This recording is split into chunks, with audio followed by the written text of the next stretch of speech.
शिंदे समितीला 1 वर्षाची मुदतवाढ देऊन शिंदे समितीला लोकपाल शोधाला लावायचा.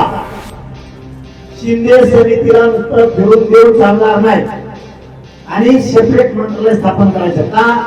मराठी कोणतीसाठी सेपरेट काम करायला माणसं लागते, तेव्हा जातीचे प्रश्न सुटतात, असे सुटत नाही. नसता त्यांना पण इथून पुढे चांगलं काम करा. विखे पाटलाला आमची काय नाराजी नाही. समाजाचं चांगलं काम करा, समाजात नाव कमवा, राहू द्या, काय हरकत नाही.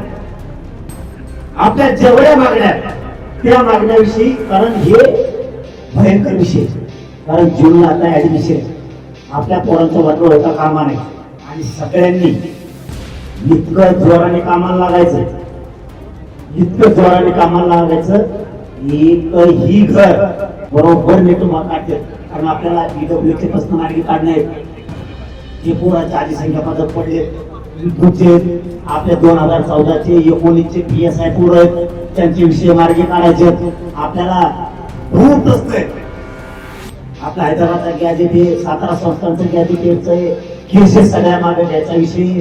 आपले हॉस्टेल बॉम्बे गव्हर्नमेंटचा गॅजेटियरचा JR काढायचा आहे. आणि आपलं मेन काम एक मागं राहिले, सगळ्या सोयऱ्याच्या आधी सूचना आपली पण JR घ्यायचा, सोडायचंच नाही याला. हे आपल्याला आपण याला सोडायचं नाही. माझा शेवट सांगणं, फडणवीस साहेब मराठ्यांच्या नादी लागू नका. मराठ्या पुढं शांतपण चालू देणार नाही. आणि आता सगळ्यांना पुन्हा एकदा सांगतो, 30 मेची इतकी जोरात तयारी करा. तुमचा जो प्रश्न होतो नाही करायचं की शेवटचं सांगतो, बैठक संपू आपण. तुमचं मन उपोषण करायचं नाही.